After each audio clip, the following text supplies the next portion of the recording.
Assalamualaikum warahmatullahi wabarakatuh. Waalaikumsalam warahmatullahi wabarakatuh. Bapak Ibu Guru SD Negeri Gunung Kawal 2 yang saya hormati, pada hari ini saya akan menyampaikan diseminasi atau pemahaman dan pengalaman penerapan budaya positif. Nanti yang dijadikan contoh adalah kelas 5. Ini sebagai bentuk pemenuhan tugas sebagai CGP rekognisi saya selaku peserta CGP rekognisi angkatan 10 di Kabupaten Pati. Ibu Bapak yang saya hormati, terima kasih atas peran serta Bapak Ibu sekalian untuk 1 jam ke depan kita bersama untuk meningkatkan pemahaman tentang budaya positif dan penerapan segitiga restitusi. Apa itu budaya positif? Apa itu segitiga restitusi? Nanti akan saya jelaskan di dalam PowerPoint ini.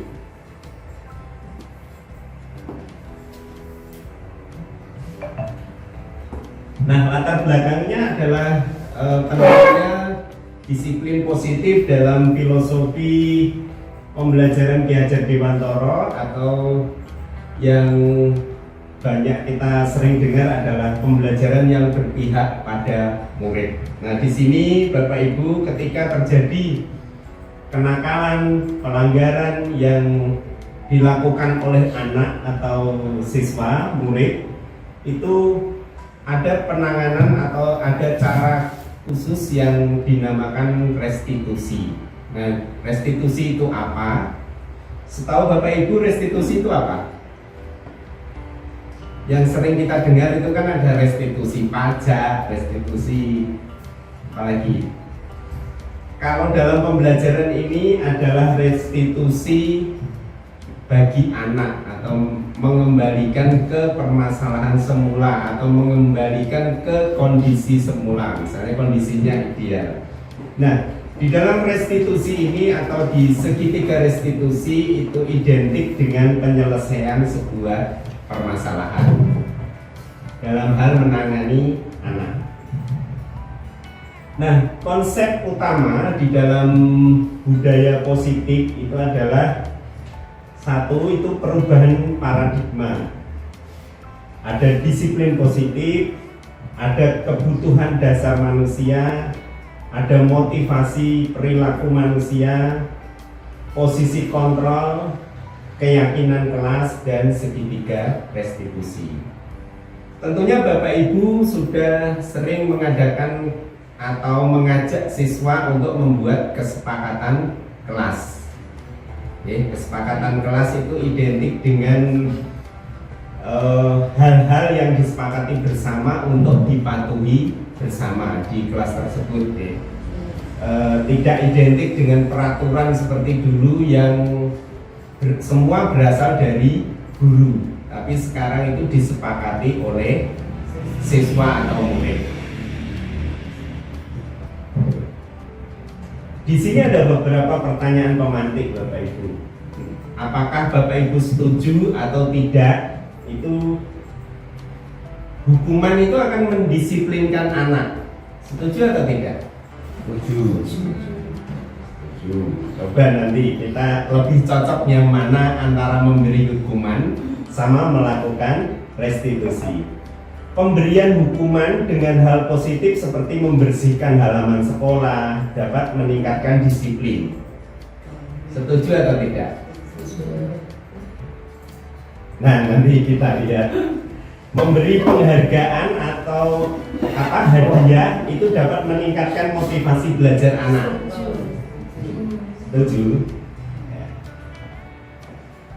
Nah, di sini ada perubahan paradigma, atau paradigma itu cara pandang, cara berpikir, cara pandang manusia terhadap hal-hal yang positif, atau di dalam hal ini ada budaya positif yang merupakan bagian dari filosofi pemikiran Ki Hajar Dewantara. Di sini penerapan disiplin positif itu erat kaitannya dengan teori kontrol yang digunakan oleh guru ketika menghadapi murid. Nah, selama ini banyak miskonsepsi atau kesalahan dalam memahami konsep tentang bagaimana cara menghadapi murid. Miskonsepsi teorinya itu antara lain ilusi bahwa guru mengontrol murid, ilusi bahwa penguatan positif itu efektif dan bermakna. Ilusi itu apa? Apa? Hayalan atau bayangan. Nah, bahwa kritik itu membuat rasa bersalah mampu menguatkan karakter. Ilusi bahwa orang dewasa itu berhak memaksa. Ya, bisa jadi ketika anak itu jangan paksa atau dihukum, itu dia akan takut, tapi takutnya itu hanya sesaat atau sementara. Nanti bisa jadi dia itu akan apa? Mengulangi lagi bisa, dia dendam juga bisa, dia trauma juga bisa. Nah, nanti kita lihat teorinya bagaimana. Disiplin positif, manakah yang lebih tepat? Disiplin merupakan sesuatu yang dilakukan seseorang kepada lain untuk mendapatkan kepatuhan, atau disiplin merupakan suatu cara untuk mengontrol diri, menguasai diri, memilih tindakan yang mengacu pada nilai-nilai yang kita hargai.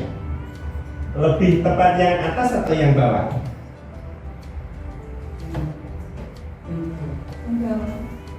Yang bawah. Berarti orang berdisiplin itu adalah kemampuan mengontrol dirinya untuk apa? Semua orang itu tentunya tahu perbuatan telat itu mesti salah, tidak boleh dilakukan oleh seorang murid misalnya. Berkelahi, memukul orang lain itu juga semua orang pasti tahu. Tapi dia, anak, itu pasti punya alasan. Kecuali kalau orang yang memang bakatnya usil, itu beda lagi. Kalau yang orang-orang yang kadang pendiam, tidak pernah berbuat ulah, tapi tiba-tiba dia memukul temannya, itu pasti ada alasan yang kuat yang mendasari dia melakukan hal tersebut. Nah, itu ketika dia memukul, itu berarti dia tidak mampu mengontrol dirinya ketika itu. Dia itu lupa bahwa memukul itu merupakan tindakan yang tidak mengacu pada nilai-nilai yang diyakini bersama. Nah, itu disiplin. Makna disiplin itu sekarang sudah berubah menjadi sesuatu yang dilakukan seseorang pada orang lain untuk mendapatkan kepatuhan. Kecenderungan umumnya itu ini menghubungkan disiplin dengan ketidaknyamanan, bukan dengan apa yang nilai-nilai yang dihargai atau dicapai untuk tujuan yang mulia.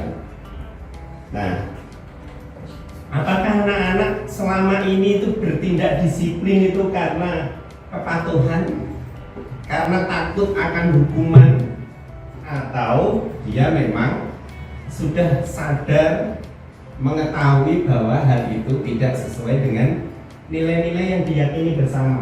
Nanti kita cek. Padahal anak-anak itu mesti banyak yang lupa. Oke, Bapak Ibu.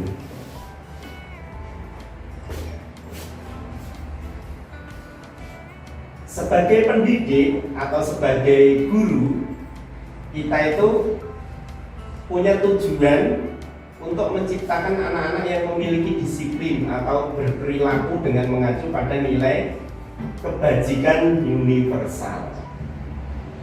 Orang itu, Bapak Ibu, yang penjahat, pencuri atau apapun itu sebetulnya dia tahu kalau perbuatannya itu salah, tapi dia tidak mampu mengontrol dirinya untuk menghindari hal itu?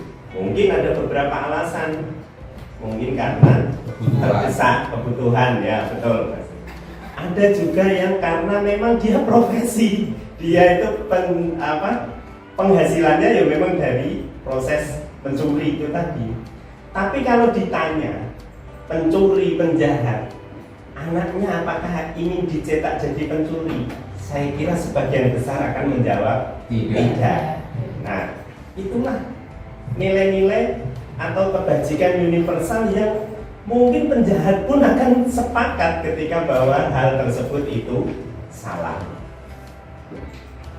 Disiplin positif itu merupakan salah satu penerapan disiplin yang bertujuan untuk menumbuhkan kesadaran.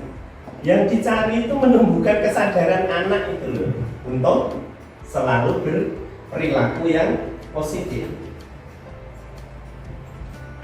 Nah, disiplin positif itu kalau di kurikulum Merdeka itu identik dengan ini, profil capaiannya kurikulum Merdeka itu kan profil pelajar Pancasila yang ada 6 dimensi ini. 6 dimensi ini adalah capaian atau tujuan akhir yang ingin diraih oleh murid, oleh anak didik kita. Nah, ini ada 5 kebutuhan dasar manusia. Yang pertama itu hanya untuk bertahan hidup. Tadi masih, orang kelaparan itu ini yang paling dasarnya, dia pengen bertahan hidup. Dia mungkin bisa jadi kalau yang konotasinya negatif itu dia mencuri makanan untuk bertahan hidup. Tapi kalau yang dia berpikirnya positif, pasti dia akan bekerja untuk memperoleh penghasilan dan memenuhi kebutuhan hidup. Yang kedua itu kesenangan. Kesenangan itu berarti kebutuhan yang lebih tinggi lagi. Nek wis petenge warak, dia sudah kenyang, dia pasti akan cari hiburan. Cari hiburan. Ada juga yang ingin penguasaan. Penguasaan itu menguasai atas sesuatu. Misalnya dia ingin memiliki sesuatu, ingin beli motor, nah benda-benda itu kalau dalam penguasaan dia kan harus dibeli, kecuali kalau ya tadi yang negatif ya bisa jadi mencuri juga bisa memiliki motor.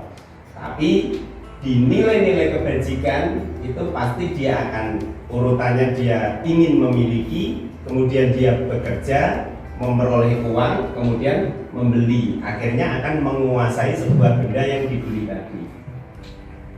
Kebutuhan yang berikutnya ini yang paling banyak dan mungkin kita kadang tidak sadar. Anak-anak itu nakal, dia memberontak, itu bisa jadi karena ini berkaitan dengan kasih sayang dan rasa diterima.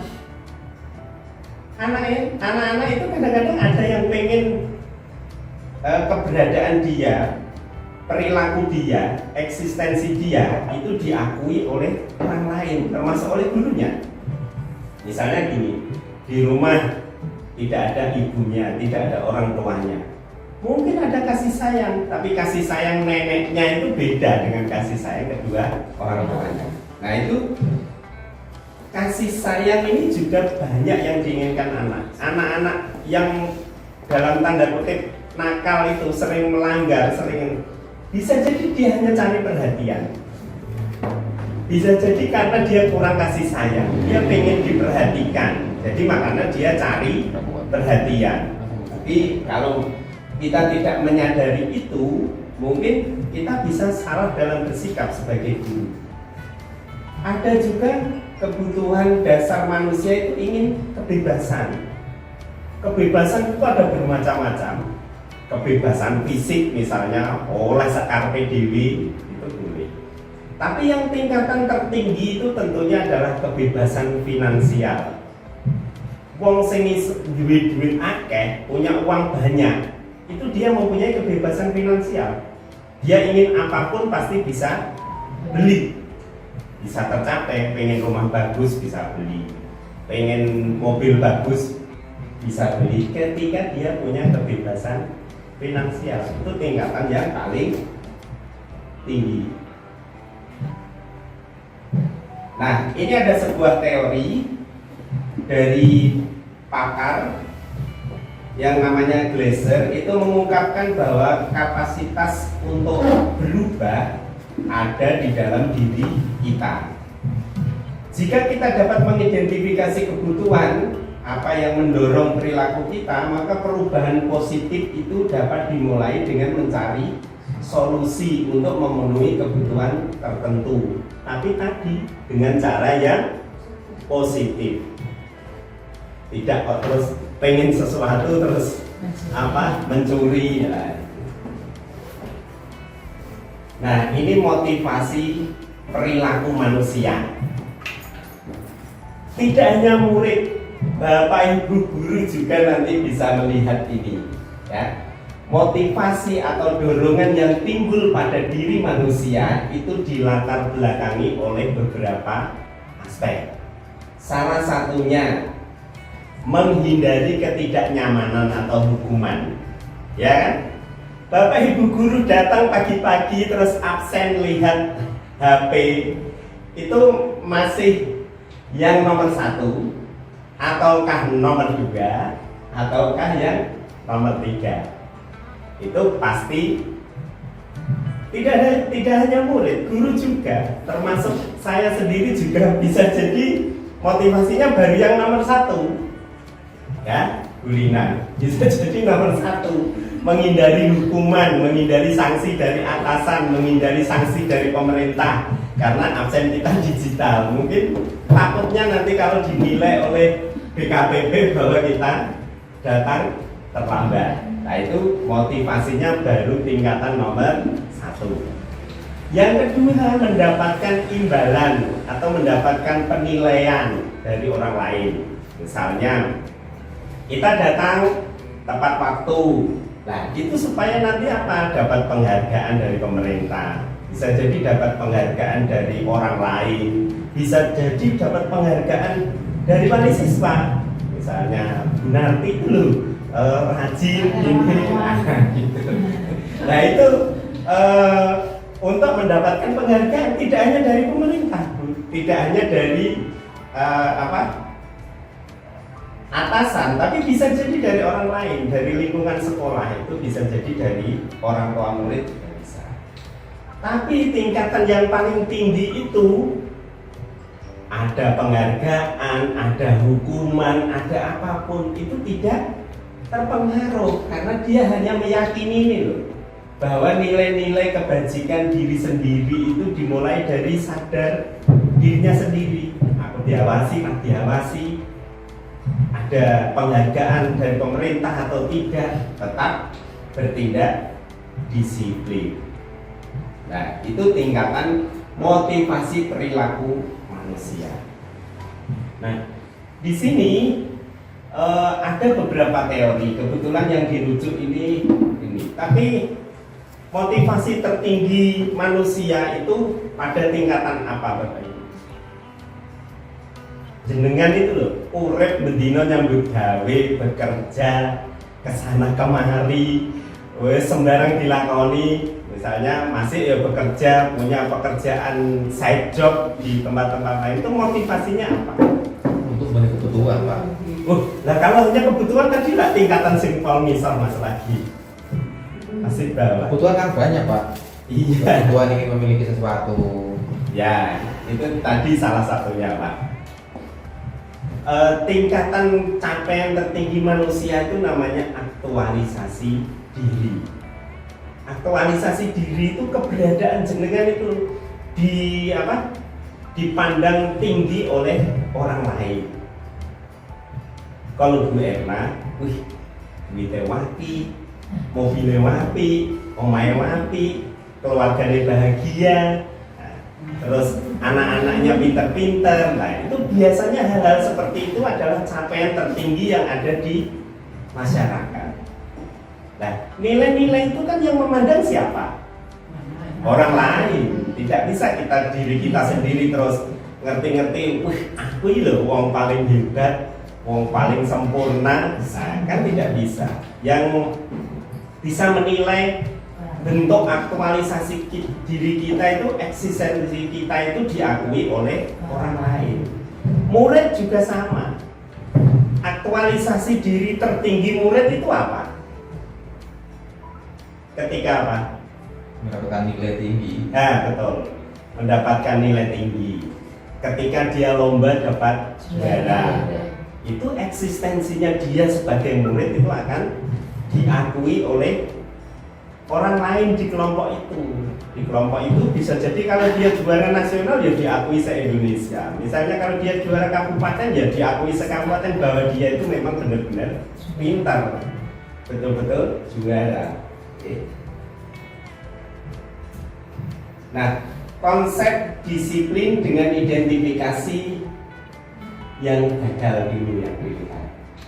Hukuman, Bapak Ibu, hukuman dalam bentuk apapun, walaupun hanya verbal, dipisoi itu, kan itu hanya verbal, itu akan menyakitkan, itu yang pertama. Yang kedua, murid bisa jadi akan takut. Nek sing camet dina kan dibatin tok. Dia wedi, dia tidak mengulangi lagi, tapi karena rasa takutnya saja. Ada juga rasa tidak nyaman, ewah kan, dia tidak nyaman. Ada perasaan terpaksa, karena menghukum itu pasti memaksa. Ada perasaan rendah diri, minder. Misalnya anak-anak itu akan kalau terlalu dihukum itu bisa jadi minder. Ada perasaan juga dia akan membenci hukuman. Wah, aku anak itu kan ada yang mati berpuluh tahun tuh dia masih ingat loh. Termasuk posisi di SD itu jenengan itu mesti masih ingat guru yang paling dibenci selama sekolah. Ada nggak? Tahun duit misalnya, atau yang mencubit, atau yang misoi itu loh, iya kan? Yang dikata-katai tapi sampai terekam sampai sekarang, teringat sampai sekarang mesti ada. Saya aja ada guru yang sampai sekarang saya masih ingat. Ingat dalam konotasi yang negatif loh, ya. Dia itu menyakitkan. Penghargaan. Apakah penghargaan itu pasti efektif? Belum tentu, ya. Belum tentu. Karena penghargaan juga akan menyebabkan perasaan iri. Ya, sing di lemik siswa itu saja, yang selalu disanjung-sanjung itu hanya salah satu siswa misalnya, itu dia akan menimbulkan rasa iri, kecemburuan terhadap cara guru dalam bersikap tadi terhadap anak. Kemudian juga mematikan kreativitas. Contohnya, aku kok berbuat baik ya, nyatanya yang dipuji hanya si A misalnya. Nah, itu dia akan mematikan kreativitas. Dia terus nggak ingin, tidak ada motivasi untuk berprestasi. Penghargaan yang menghukum. Nah, makanya sekarang ranking itu kan tidak terlalu ditonjolkan atau ditunjukkan. Tapi kita juga harus mampu meredam keinginan orang tua siswa, karena orang tua siswa itu mesti sering tanya ranking, tanya peringkat. Nah, itu penghargaan yang menghukum, itu ranking itu juga penghargaan yang menghukum. Merampas hak untuk menghargai dirinya sendiri. Nah, itu Bapak Ibu. Kadang ada anak-anak yang di dalam tanda kutip dia ketika sekolah itu nampak pinter, pandai, tapi dia di masa dewasanya dia tidak sukses, dia tidak berhasil. Kan banyak. Kadang-kadang anak yang masa kecilnya itu sudah mengakal, bandel, dia paling troublemaker yang sering buat keributan, tapi di masa dewasanya dia malah sukses. Nah, itu mungkin karena kita sebagai guru itu kurang bisa menggali potensi dari anak-anak tersebut. Nah, konsep disiplin positif dengan identitas sukses. Nah, ini ada konsekuensi itu penguatan jangka pendek. Ketika kamu melanggar sesuatu, konsekuensinya harus apa? Nah, konsekuensi itu nanti disepakati. Oh, kalau saya terlambat, saya mestinya punya kewajiban apa, misalnya menulis apa itu pelajaran yang dia sepanjang dia ketinggalan atau apa. Tapi itu sudah disepakati sendiri oleh murid. Nah, nanti di sini juga ada restitusi. Nah, murid restitusi itu nanti ujungnya atau muaranya adalah murid itu bertanggung jawab untuk perilakunya. Fokus pada pemecahan masalah jangka panjang, itu yang dimaksud restitusi. Bentuk menghormati dirinya dan orang lain. Terus dirinya memegang kontrol. Jadi nanti anak itu akan memegang kontrol atas dirinya sendiri, misalnya haim, misalnya kalau dia ingin tidak mendapat ketika dia melakukan kesalahan, dia akan tahu, sadar bahwa itu salah, dan dia akan melakukan konsekuensi dari apa yang sudah disepakati di kelas itu. Nah, perbedaan hukuman dan konsekuensi ini ada beberapa hal. Di sini konsekuensi itu sesuatu itu harus terjadi, membuat anak tidak nyaman, tapi dalam jangka waktu yang pendek. Nanti lama-lama dia akan sadar kalau dia tahu bahwa itu salah, dia punya konsekuensi untuk melakukan sesuatu sesuai dengan yang disepakati. Nah, ini contoh-contoh kasusnya. Murid datang terlambat, itu misalnya guru menghukum berdiri di depan kelas. Itu kalau yang bentuknya hukuman. Kalau konsekuensi, dia memberikan konsekuensi untuk mempelajari materi secara sendiri. Kalau restitusi, ada tahapan lagi. Restitusi itu menanyakan itu loh, keyakinan kelasnya itu apa. Oh iya, ketika anak-anak di kelas ini ada yang terlambat, nah itu keyakinan kelasnya seperti apa, dan dia akan berusaha untuk menyelesaikan permasalahannya itu sendiri. Nah, ini hukuman. Contoh instrumennya ini. Nah, ini kalau mencatat resolusi hukuman. Ini Bapak Ibu harus bisa membedakan ya antara hukuman, konsekuensi, dan restitusi.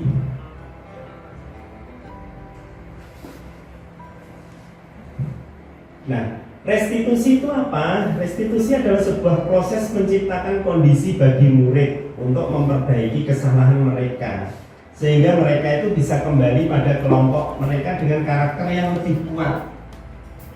Restitusi juga merupakan proses kolaboratif mengajarkan murid untuk mencari solusi atas permasalahannya sendiri. Nah, ini Bapak Ibu.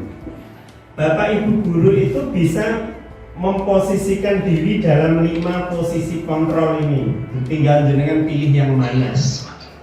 Apakah ingin jadi penghukum? Apakah ingin jadi teman?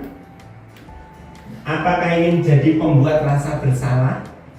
Apakah hanya ingin pemantau? Ataukah sebagai manajer? Kira-kira tingkatan tertingginya yang mana? Manajer, Pak. Ya, manajer. Yang paling rendah kira-kira apa?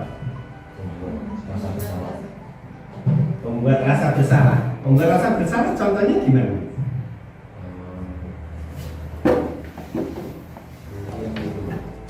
Dimarahin terus tidak apa-apa.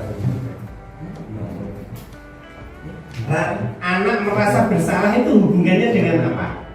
Dengan perasaan. Iya kan? Namanya saja rasa bersalah. Contohnya itu seperti ini. Contoh yang paling sering itu justru Bapak Ibu dengan anaknya sendiri, dengan putranya sendiri. Contohnya begini, misalnya Bu Anita, manggilnya ibu apa mama? Bunda misalnya. Ini loh, udah merasa bunda ini sudah susah payah, sudah capek ngurusin kamu masih berbuat ini juga. Nah, itu namanya pembuat rasa bersalah. Jadi kita itu ingin memposisikan dirinya itu, anak kita itu kayak merasa bersalah. Oh iya ya, ibu atau bunda itu sudah susah payah dari bekerja, terus di rumah merawat anak-anak, antar sekolah, menjemput sekolah, kok saya masih nakal. Itu pembuat rasa bersalah. Ada juga yang posisi sebagai teman. Nah, kalau guru kelas 1 itu banyaknya harus berposisi sebagai teman. Bisa juga kalau orangnya kira ya juga tipe penghukum itu. Ayo ini. Nah, ada juga yang berposisi sebagai pemantau. Pemantau itu hanya menunjukkan ini loh, hanya rasa dia apa? Kamu tahu nggak ini aturannya kan memang nggak boleh. Nah seperti itu pemantau, dia menunjukkan konsep idealnya dengan kesalahan yang dia buat. Tapi kalau manajer itu dia pasti akan menempuh berbagai cara untuk menyelesaikan masalah itu dengan solusi yang terbaik. Itu posisi manajer. Nah, salah satu posisi manajer itu adalah dengan cara kita melakukan restitusi yang kayak kemarin ya dipraktekkan di kelas 5. Nah, ini 5 posisi kontrol. Bisa menyimak video ini.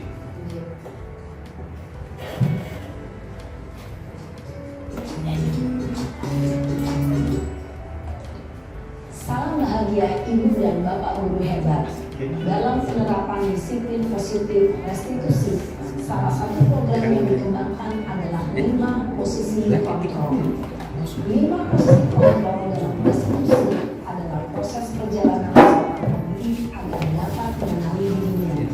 Pada video kali ini, kita akan membahas tentang 5 posisi kontrol yang dikembangkan oleh gaya dosen dan contoh penerapannya.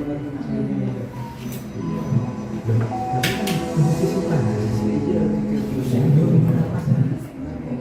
posisi kontrol itu adalah 1.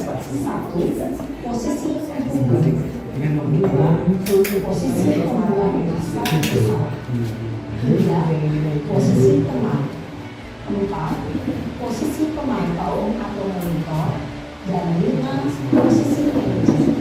Untuk bagaimana mengambil 5 posisi tersebut, mari kita saksikan kasusnya yang menggunakan dua pemimpin sekolah dan melihat bagaimana 5 posisi kontrol dalam menghadapi masalah tersebut.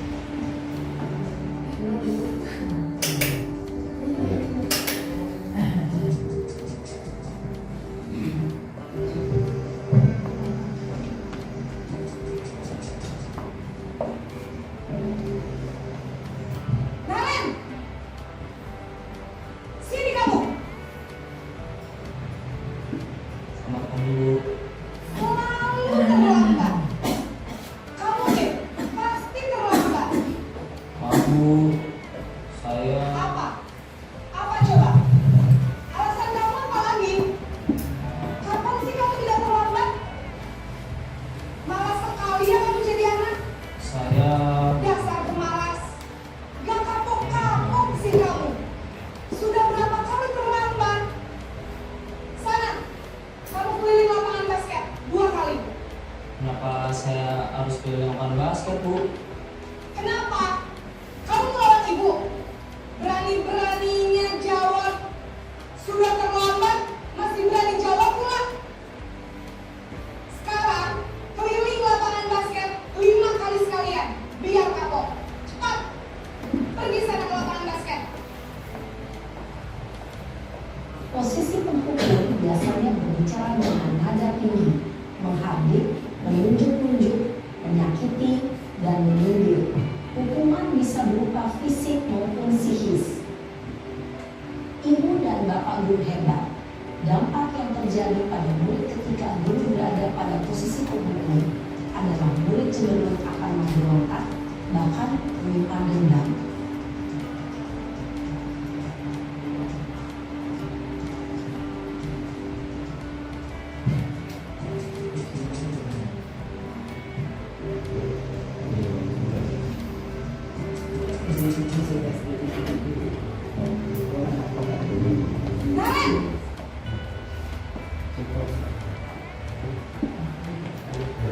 Ibu.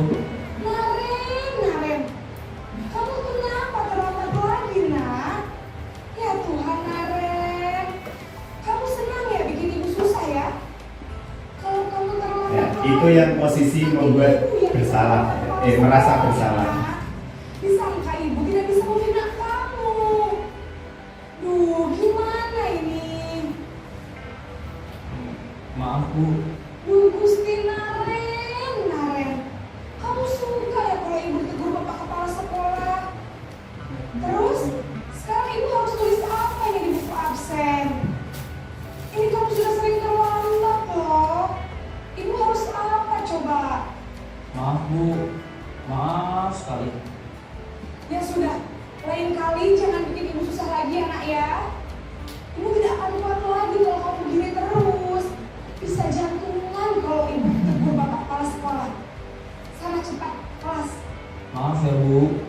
Maaf sekali. Posisi pembuat rasa bersalah berbicara dengan nada tenang, cenderung lembut. Namun kata-kata yang diutarakan membuat murid merasa menjadi orang yang gagal, memandang buruk dirinya sendiri, merasa tidak berharga, dan tidak sanggup membahagiakan orang lain. Ketika guru mengambil posisi pembuat rasa bersalah, murid akan menganggap dirinya yang bersalah dan ia akan menyimpan emosi negatif tersebut di dalam dirinya.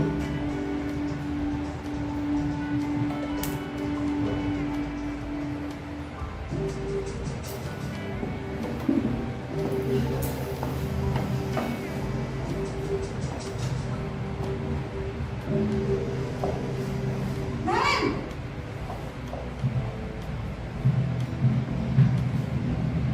Maaf Ibu. wah, sudah jam berapa ini nak? Terlambat lagi ya sayang. Iya Bu. Habis ibu saya lupa bangunkan saya Bu. Kamu malah menyalahkan ibu kamu. Kamu bukannya anak yang larinya paling kencang.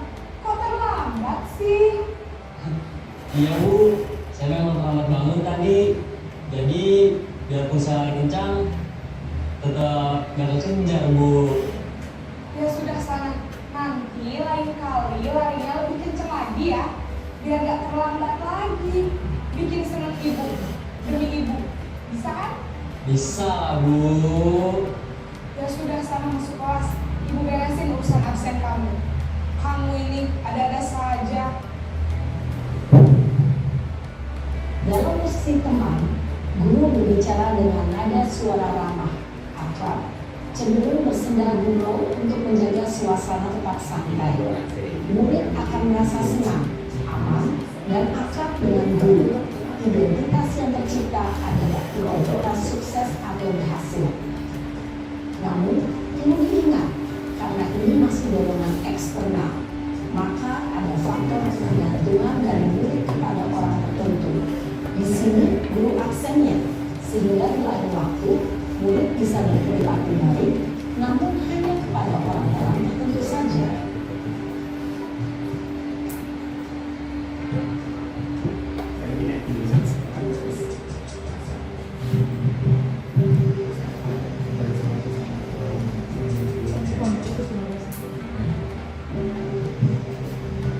Naren,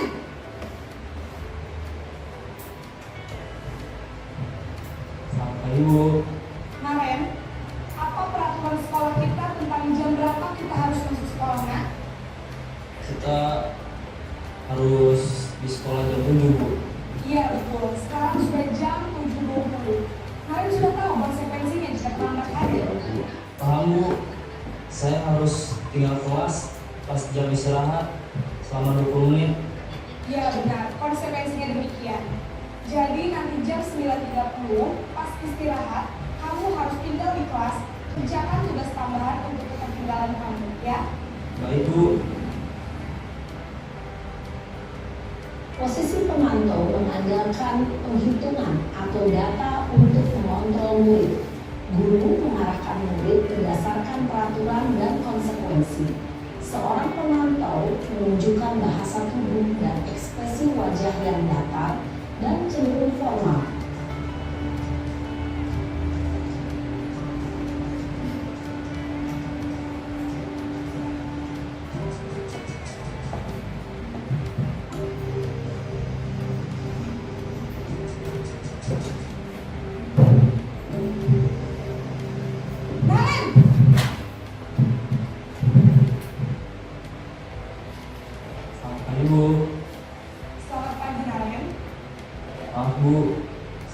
Abah. Iya, sekolah masuknya jam 7, sekarang sudah jam 7.20. Jadi sekarang bagaimana ini, Naren? Maaf Bu, saya lupa setel alarm saya semalam. Baiklah, menurut kamu, keyakinan sekolah yang mana yang perlu kamu tingkatkan? Menghargai diri sendiri dan orang lain mungkin ya Bu. Setuju. Jadi, apakah Naren meyakini prinsip saling menghormati tersebut? Iya Bu, saya meyakininya. Apakah Naren bersedia memperbaiki masalah keterlambatan ini? Bersedia Bu. Bagaimana kamu akan memperbaiki masalah keterlambatan ini? Saya akan coba untuk tidak lupa menyetel alarm saya Bu. Baik, kalau Naren lupa menyetel alarm di rumah, ada orang yang kira-kira bisa bantu mengingatkan tidak? Ada Bu, kakak saya, Kak Emma. Ada lagi selain Kak Emma? Selain Kak Emma, ada ibu saya. Baik, jadi yang mengingatkan Naren adalah Kak Emma dan ibu kamu ya. Kira-kira akan mulai start alarm kapan nih, Naren? Setelah pulang sekolah, akan segera saya lakukan. Baik, jadi Naren akan setel alarm untuk bangun besok pagi dan akan diingatkan oleh kakak dan ibu dan Naren ya. Ada lagi yang mungkin perlu dilakukan, Naren, agar tidak terlambat bangun lagi. Tidak ada Bu. Baik, Naren, terima kasih untuk kerjasama kamu. Sekarang kamu perlu kembali ke kelas untuk belajar. Baik Bu, terima kasih. Posisi manajer adalah posisi kontrol yang disarankan untuk membimbing murid memiliki sikap disiplin yang positif, yaitu murid yang mandiri, bertanggung jawab, dan dapat memecahkan masalah. Tujuan dari posisi ini adalah agar murid dapat berefleksi atas tindakannya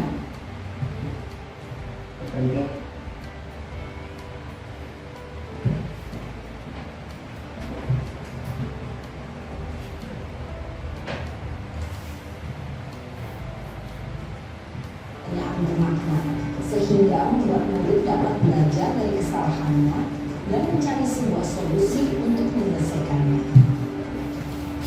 Ibu dan Bapak guru hebat, setelah mengamati adegan kelima posisi kontrol tadi, kira-kira posisi mana yang paling ideal? Posisi mana yang dapat menunjang motivasi prinsip murid? Ya, tentu posisi manajer. Posisi ini memang posisi ideal yang ingin dituju setiap pendidik.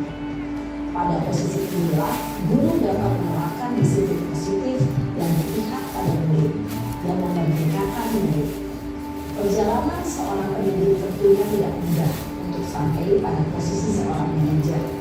Namun, tujuan kita pasti, yaitu menciptakan murid-murid yang mandiri, merdeka, dan bertanggung jawab.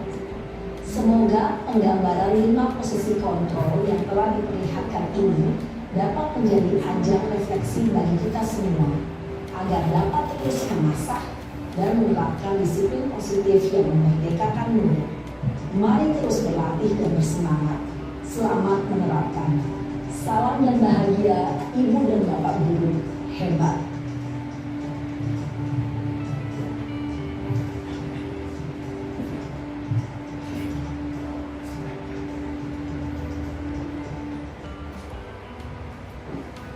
Bagaimana videonya, Bapak Ibu? Menarik? Menarik, gambarannya menarik. Bisa menjadi Posisi motivasi. kontrol ada 5. Idealnya yang mana? Manajer yang paling baik. Siap menjadi manajer yang baik? Siap. Di kelas masing-masing. Ya. Nah, lanjut Bapak Ibu ya. Ini keyakinan kelas. Contoh-contoh keyakinan kelas yang biasa dibuat bersama anak-anak. Ini langkah-langkah tadi dalam melakukan segitiga restitusi. Menstabilkan identitas itu langkah yang pertama. Kemudian yang kedua itu validasi tindakan yang salah. Yang ketiga baru menanyakan keyakinan. Menstabilkan identitas itu ya bagaimana? Ya kayak gini, misalnya anak itu memukul temannya misalnya. Bapak Ibu guru jangan langsung ini kamu. pasti dia memukul itu ada alasannya. Bisa dengan kalimat seperti ini misalnya, kenapa Bima kamu kok memukul temanmu, misalnya seperti itu. Saya selalu diejek Pak. Terus alasannya apa lagi? Kenapa kamu kok tiba-tiba mukul itu? Mesti dia akan menyampaikan alasannya. Ketika itu Bapak Ibu tidak langsung serta-merta terus memvonis dia ini gini gitu. Jangan langsung ngomel saja, enggak. Cara menstabilkan identitasnya itu juga kita itu bertindak setara dengan dia. Misalnya seperti ini dengan kalimat, oh iya Bima, mungkin Pak Guru juga akan melakukan hal yang sama ketika ada orang lain yang menyakiti hati Pak Guru. Nah, kemudian tanya validasi tindakan yang salah. Tapi sebagai orang yang baik, sebagai anak yang baik, apakah benar ketika ada sesuatu terus langsung mukul? Nah itu pasti kan dia menjawab, ya enggak Pak, memukul itu ya tidak baik. Mesti dia akan menyampaikan seperti itu. Divalidasi tindakannya, ditunjukkan bahwa tindakan dia itu salah. Kemudian langkah selanjutnya itu menanyakan keyakinan. Ada nggak keyakinan kelas yang sudah kita sepakati bahwa anak itu tidak boleh saling menyakiti, tidak boleh saling memukul. Nah, itu langkah yang ketiga. Caranya seperti itu. Jadi dia akan menyadari sendiri. Kemarin siapa? Anjar itu dia senyum-senyum kan karena dia sadar akan kesalahannya sendiri. Nah, ini proses menstabilkan identitas. Berbuat salah itu sebetulnya wajar dilakukan oleh semua orang. Semua orang pasti pernah berbuat salah. Itu salah satu kalimat menstabilkan identitas supaya dia tidak merasa pihak yang dipojokkan. Dia tidak merasa jadi pihak yang dipojokkan. Mungkin Bapak Ibu guru juga akan melakukan hal yang sama ketika ada orang lain yang berbuat seperti itu misalnya.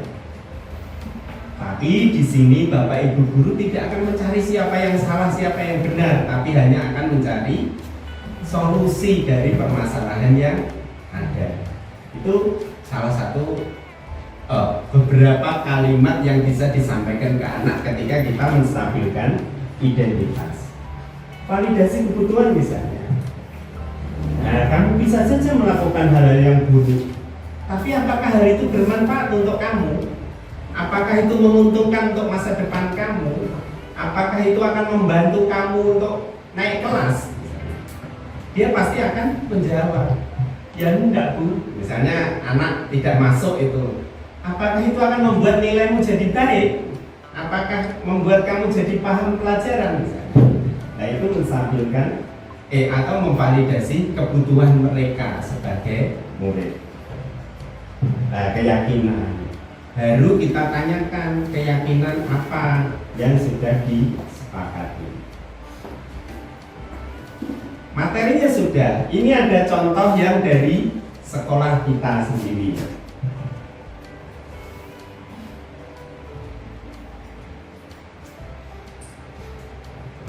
Nah, ini ada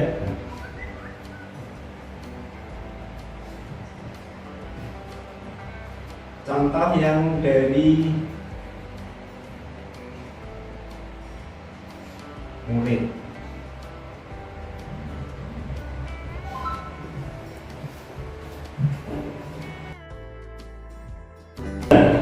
Kamu tadi kelihatannya bertengkar ya sama Pakih. Nah, kenapa kok kamu mukul Pakih itu? Fakih mengejek bapak saya. Oh, kamu diejek sama Pakih tadi. Oh iya.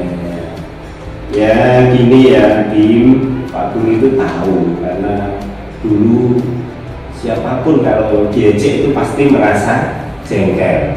Kamu merasa jengkel kan ketika diejek Pakih? Ya.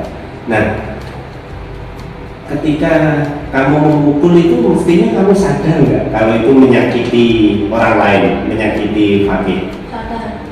Sadar.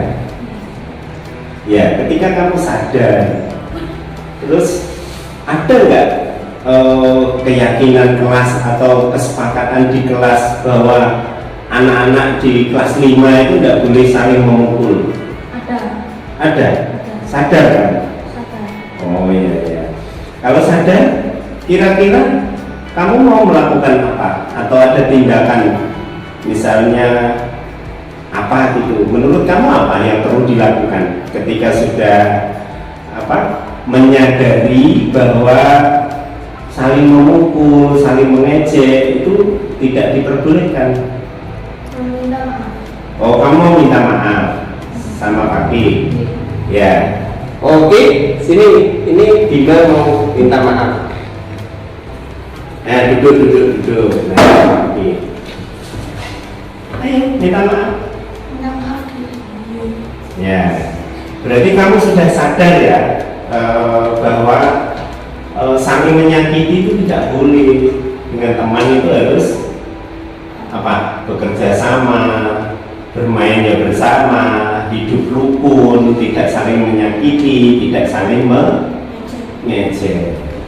Ya sudah, karena ini saya kira sudah kalian berdua sudah berbaikan, bisa kembali ke kelas. Ya, kembali ke kelas. Oh iya, Anjar, kamu kelihatannya ini kok sering terlambat ya, bahkan sering nggak masuk, bener? Oh iya, terus kenapa kok kamu sering terlambat itu? Karena tidurnya kemalaman. Oh, tidurnya kemalaman. Terus main apa kalau kok malam tidak tidur itu? Main HP? Buka apa? Maksudnya di HP itu apa, main game, apa main apa? Selalu. Oh, scroll TikTok. Oh, berarti kamu sudah bermain apa? Bermain TikTok ya? Punya akun TikTok? Oh, punya. Ya. Terus, wah ini kamu juga bisa mengganggu pelajaran. Sebetulnya gini ya, bermain TikTok, bermain media sosial itu juga boleh, tapi harus ingat waktu. Nyatanya tahu itu harus ingat waktu. Kamu sadar nggak kalau perbuatan kamu itu perbuatan yang salah, yang tidak baik? Sadar. Sadar, nah iya makanya. Terus kamu sadar nggak kalau itu bisa mengganggu pelajaran? Sadar. Ada nggak sudah disepakati di kelasmu bahwa kelas 5 itu tidak boleh terlambat, tidak boleh sering bolos kecuali kalau sakit, itu boleh. Sadar nggak? Ada keyakinan kelas seperti itu? Ada. Nah terus kalau gini, misalnya kamu sering terlambat, sering bolos, terus akhirnya ketinggalan pelajaran. Makanya ketinggalan pelajaran itu kamu sadar nggak kalau itu nanti kamu bisa tidak naik kelas atau tidak tuntas dalam belajarnya? Nah, iya makanya. Terus sekarang kamu niatnya bagaimana? Kalau sudah sadar, memperbaiki diri. Terus ke depan kamu mau apa? Yang kamu mau lakukan apa? Bangun lebih awal ya salah satunya. Terus apa lagi? Mengurangi jam bermain medsos supaya jam tidurnya tidak terganggu, ya. Makanya setelah menyadari itu harus memperbaiki diri supaya nanti kedepannya akan lebih baik. Ya sudah, nanti kalau sudah sadar berniat memperbaiki diri bisa kembali ke kelas untuk pelajaran selanjutnya. Yuk ke kelas. Assalamualaikum, nama saya Bima, saya dari kelas 5. Saya merasa senang karena Bapak Ibu guru tidak langsung menghukum saya. Saya merasa senang karena Bapak Ibu guru tidak langsung menghukum saya. Dan Bapak Ibu guru menasihati saya atas perbuatan itu. Di sini saya mulai merasa sadar karena perbuatan yang saya lakukan itu tidak benar. Di masa yang akan datang, saya akan lebih baik lagi. Terima kasih. Wassalamualaikum warahmatullahi wabarakatuh. Nama saya Anjel, saya dari kelas 5. Saya merasa bahagia karena Bapak Ibu guru tidak langsung menghukum saya karena saya sering terlambat dan tidak masuk sekolah. Di sini saya sadar bahwa perbuatan saya salah.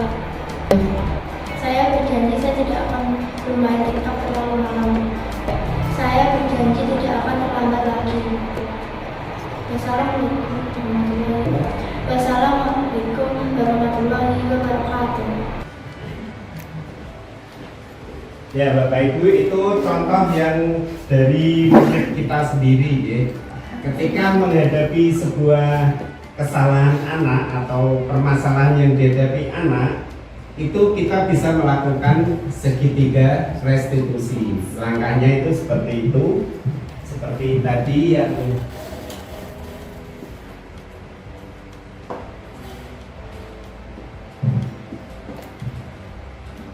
nah ini menstabilkan identitas dulu, kemudian validasi tindakan yang salah, kemudian membuat keyakinan, menanyakan keyakinan, bukan membuatnya itu sebelumnya, ya Bapak Ibu. Sampai di sini ada yang perlu ditanyakan? Ya Pak, udah Pak. Ya, sudah paham semua? Siap mempraktekkan untuk segitiga restitusi? Siap menerapkan. Ya, siap Itu menerapkan. Pak, mau tanya, misalkan Ya. biasanya kalau ada anak itu saat ditanya kan jawabannya hanya iya, tidak, itu bagaimana? Nah, ketika ada anak yang jawabannya hanya iya dan tidak, itu kan kita tergantung cara bertanyanya atau kalimat tanyanya, Pak Anggi.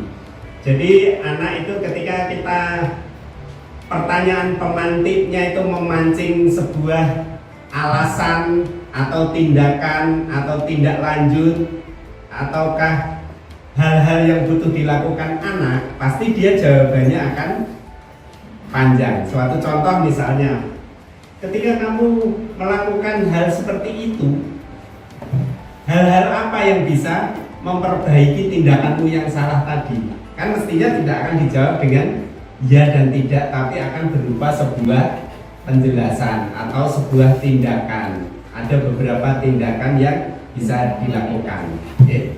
Bisa dipahami, Pak Andi? Ya. Bapak Ibu, kiranya pemaparan tentang praktik disiplin positif di sekolah dengan segitiga restitusi, tentunya Bapak Ibu sudah menyadari semua. Demi kebaikan kita bersama, terutama murid-murid kita, Bapak Ibu perlu memahami sebenar-benarnya tentang bagaimana melakukan praktik restitusi. Salah satu caranya adalah dengan segitiga restitusi. Oke. Bapak Ibu, dari saya kiranya cukup. Karena tidak ada pertanyaan lagi, saya mohon maaf jika ada tindakan atau tutur kata yang salah. Kurang lebihnya mohon maaf. Billahi taufik wal hidayah. Wassalamualaikum warahmatullahi wabarakatuh. Monggo Bapak Ibu untuk bisa melakukan aktivitas selanjutnya, bisa kita akhiri bersama. Terima kasih.